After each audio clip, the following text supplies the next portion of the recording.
Los que están siguiendo los estudios bíblicos del libro de Apocalipsis, sobre todo en este capítulo que estamos estudiando, que es el 17, donde estamos haciendo una especie de radiografía a la gran ramera, y les he enseñado que tradicionalmente se nos ha dicho que la gran ramera es la Iglesia católica. Eso es lo que tradicionalmente se nos ha enseñado. Pero la gran ramera es más que eso. O sea, la Iglesia católica es como la parte visible, o más bien lo que se manifiesta de ese sistema que la Biblia es conocido como Babilonia la Grande. Pero es bueno que sepamos, y esto lo traigo a colación ya que vamos a leer el libro de los Romanos, es bueno que sepamos que en Roma se estableció la Iglesia de Jesucristo. Todos ustedes saben que cuando a Pablo se le asigna el llevar el Evangelio a los gentiles, es decir, los no judíos, él levanta iglesias, establece congregaciones, ¿verdad? Y no solamente él, sino los que seguían o los que le apoyaban en el ministerio. Una de las iglesias que se levanta en aquellos tiempos es la de Roma, la iglesia de Roma. Pero con el pasar de los tiempos, esa iglesia se prostituyó. Y no estoy hablando de todas, porque es bueno que entendamos que cuando en una comunidad o en una región se establecía una iglesia o la iglesia de Cristo, no se estaba refiriendo a una iglesia tal denominación como ahora. Ahora hay muchas denominaciones, ahora hay muchos nombres, pero cuando se hablaba de la iglesia de Cristo en Éfeso, se estaba hablando del cuerpo de Cristo en esa localidad. No había un nombre de pentecostal, de bautista, ni nada de eso. Eso fue con el pasar de los años que hubo esa nominación así. Pero la iglesia de Roma, ustedes saben, tenía una desventaja, y era que estaba establecida precisamente en el lugar desde donde el imperio gobernaba y dominaba en aquel entonces. Por eso Pablo habla a esta iglesia, a los hermanos de Roma, y le dice en el capítulo 1 y en el versículo,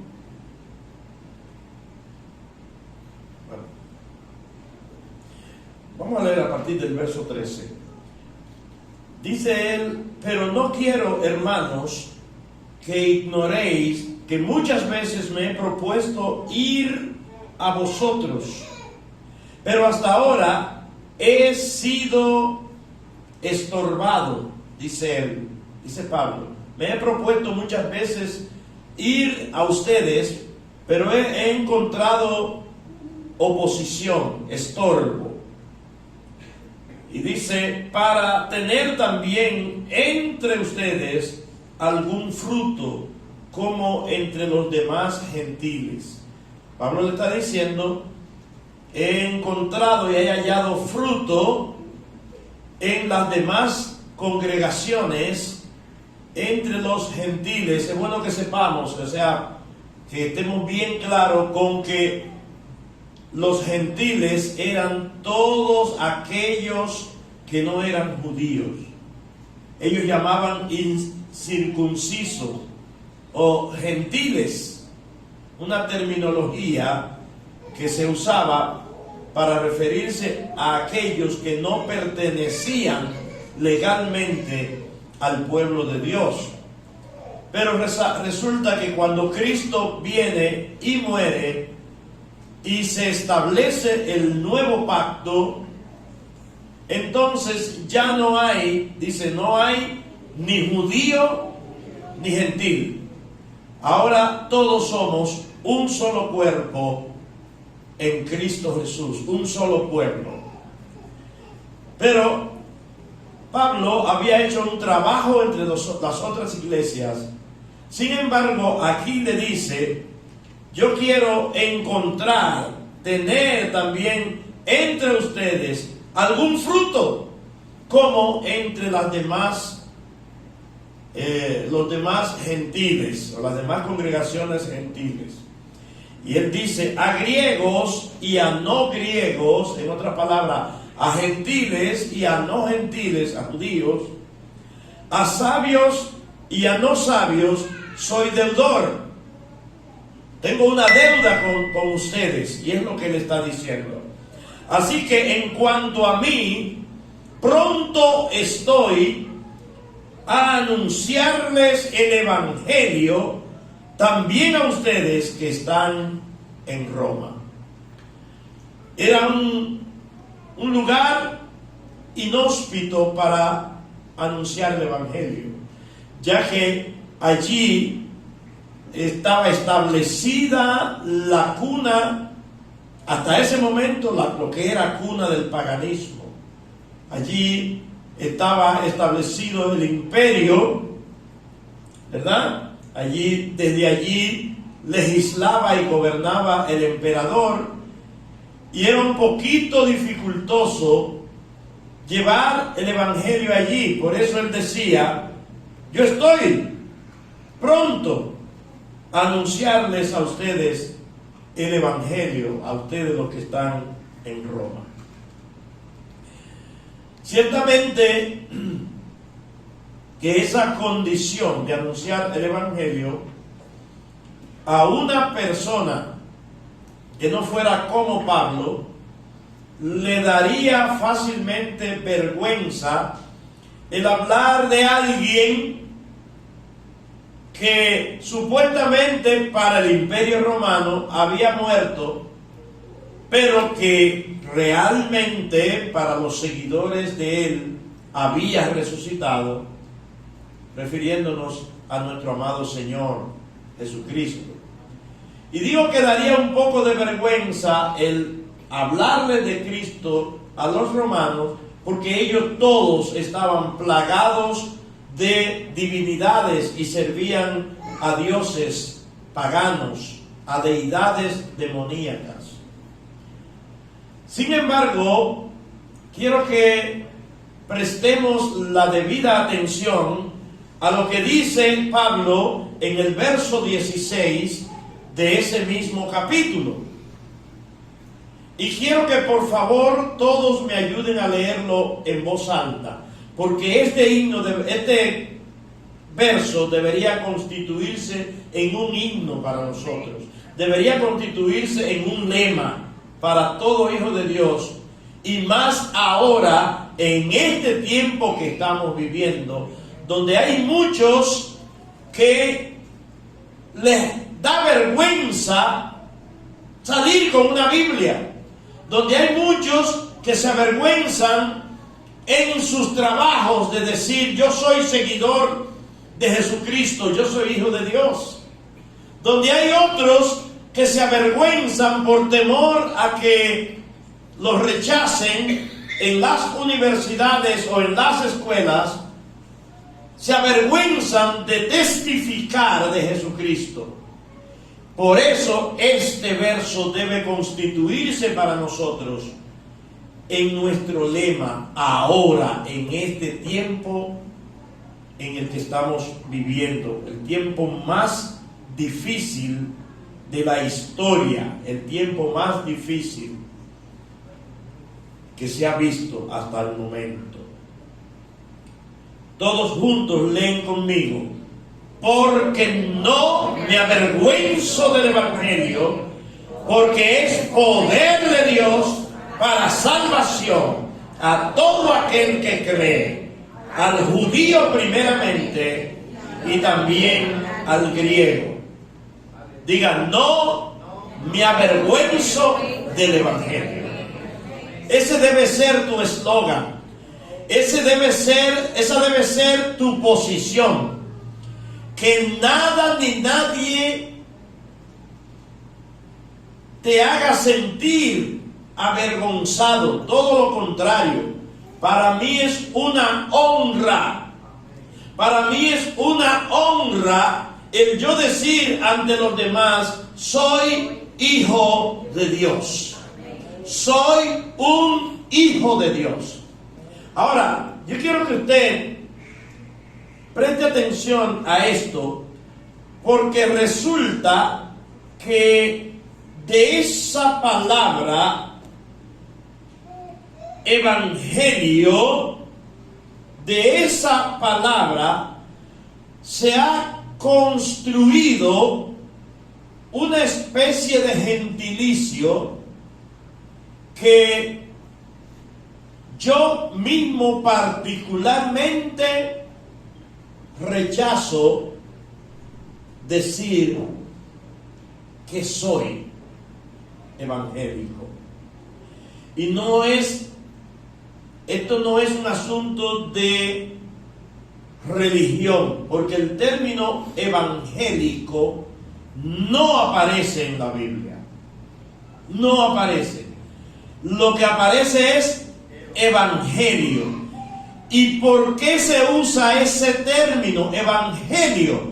Porque esa palabra se traduce o significa literalmente buenas noticias, buenas nuevas de salvación.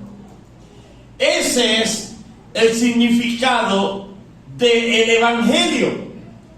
Y es posible que a nosotros nos dé vergüenza tal vez que nos llamen evangélicos. Es posible que nos sintamos avergonzados porque nos digan evangélico.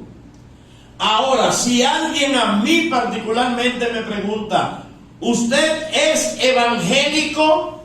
Yo le diría: eso no me define. Eso no me define. Yo predico el evangelio porque soy hijo de Dios. ¿Qué es lo que te define a ti?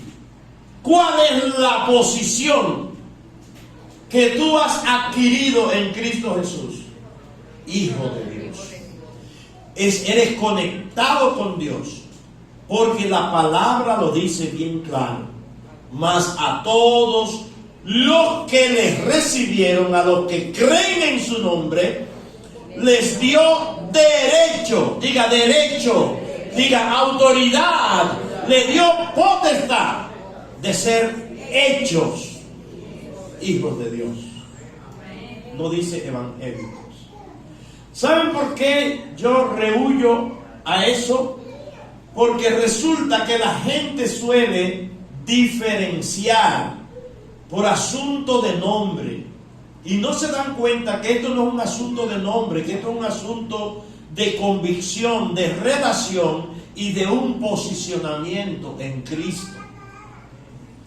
Entonces, ¿cómo la gente nos puede diferenciar? Nos diferencia así: usted es evangélico, usted es católico. y es como si fuesen dos partidos contrarios uno de otro, porque la gente no entiende. No soy evangélico, pero si usted quiere llamarme evangélico, le preguntaría, ¿por qué usted me llama evangélico? Entonces, ¿saben qué respuesta me daría? Bueno, porque usted no es igual que aquellos. Yo no lo veo que usted reza, que se arrodilla ante imágenes, que yo canto. No. Si usted quiere llamarme evangélico, llámeme evangélico, porque yo anuncio las buenas nuevas de salvación, porque eso es lo que significa evangelio. Y no me avergüenzo de anunciar ese evangelio. No me avergüenzo del evangelio, porque es poder de Dios. Diga, es poder. Esa palabra poder en el griego es la palabra dunamis, de donde viene el término dinamita. ¿Qué es el evangelio? Es dinamita pura. El evangelio llega a una casa donde hay desorden y llega y se siembra allí, y la gente recibe esas buenas noticias, las acepta y las vive. Entonces ya hay un cambio, ya comienzan las cosas a cambiar. Si es una persona que llega habiendo sido afectado positivamente, claro que siempre positivamente, habiendo sido impactado por el evangelio, entonces allí se explota una dinamita en esa casa. ¿Sabe por qué? Porque hay otros que van a comenzar a verlo raro. Hay otros que van a comenzar a ver la diferencia, a ver que ya no está diciendo tantas malas palabras, a ver que ya no está chismeando tanto, a ver que ahora la forma de hablar es muy parecida a aquella gente que siguen a Jesucristo, a ver que su lenguaje es cambiado, es transformado, porque eso hace el evangelio, eso hace esa dinamita que cambia, que transforma, que hace nuevas todas las cosas cuando nosotros nos aferramos a ese evangelio. Ahora, no podemos hablar del evangelio sin hablar del alma o el corazón del evangelio. No sé si ustedes sabían que el evangelio tiene vida, un corazón. Estoy hablando de esas noticias, porque si evangelio significa buenas noticias, entonces el corazón del evangelio podríamos definirlo respondiendo a la pregunta: ¿y cuáles son esas buenas noticias? En 1 Corintios, el capítulo 15 y el versículo 1, vamos a ir allí para volver de nuevo a Romanos. Pablo le dice a los corintios, otra iglesia que se establece en un lugar pagano. Pablo le dice: además os declaro, hermanos. ¿A quién le está hablando Pablo aquí? A los corintios, pero no le está hablando a la comunidad, le está hablando a la iglesia de Corinto, porque le está diciendo: además os declaro, hermanos, el evangelio que os he predicado. ¿Qué fue lo que Pablo hizo primero con los corintios? Que le predicó el evangelio, les habló del verdadero camino para el hombre relacionarse y conectarse con el Padre. Les declaró el evangelio que les he predicado, dice, el cual también recibisteis. Preste presten atención a estas palabras. Diga conmigo, declaración. Ahora bien, diga también predicación. Y la otra palabra habla de el efecto de esa predicación. Y es el haberlo recibido. El evangelio hay que recibirlo. Pero, ¿qué usted cree que es recibir el evangelio? ¿Sentarme a escuchar al que está predicando? ¿Ustedes creen que eso es recibir el evangelio? No. No. Recibir el evangelio es abrir totalmente su corazón y su mente a esa declaración y creerla con convicción. Y después de creerla y apropiarse a esa declaración del evangelio, como decía la hermana, vivirla y permanecer en ella. Diga, debo perseverar en el evangelio. Quiero saber cuántos evangélicos hay aquí en esta noche.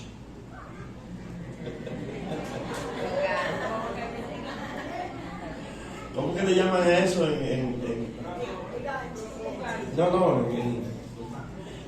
basquetbol? ¿Cómo? Crossover.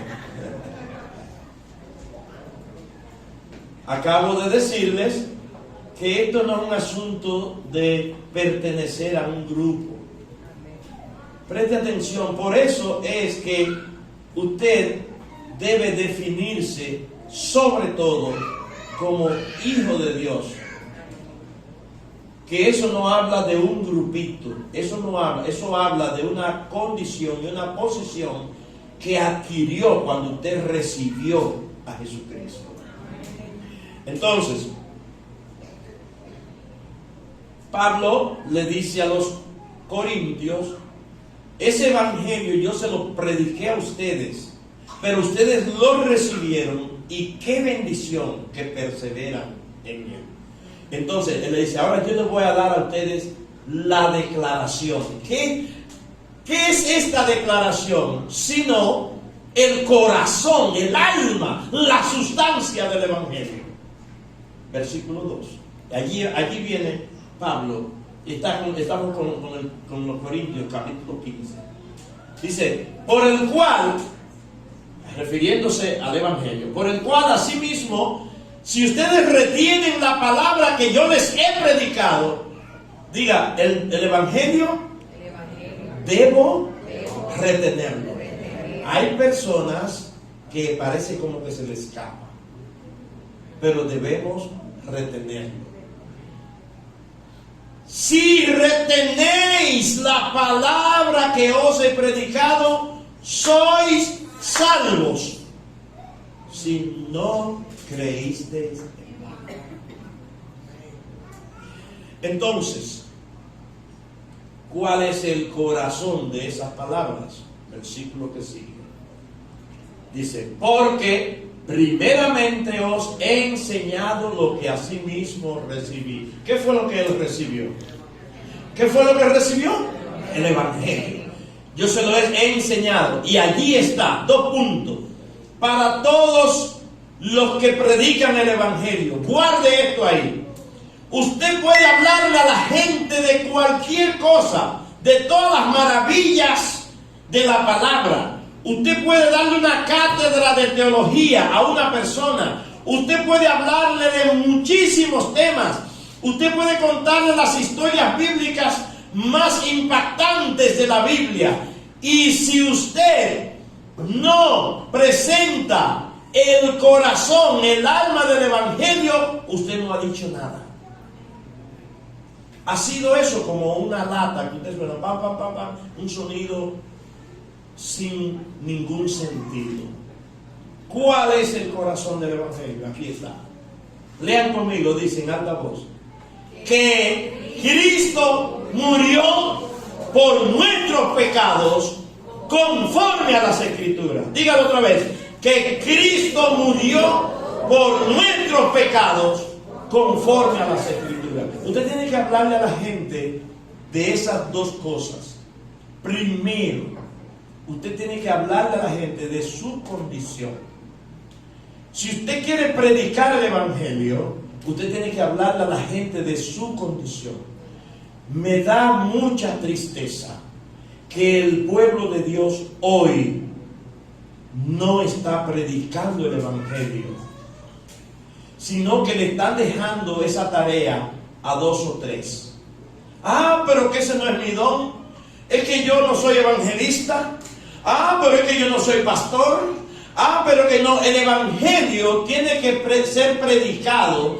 Cada uno de nosotros tiene ese llamado del Señor a predicar el Evangelio. Y usted ve que hay mucha gente que supuestamente predica el Evangelio, salen por ahí por la calle y se acercan a alguien y le dicen: amigo, Cristo te ama. ¿Le predicó el Evangelio? No. Enunció algo que es correcto.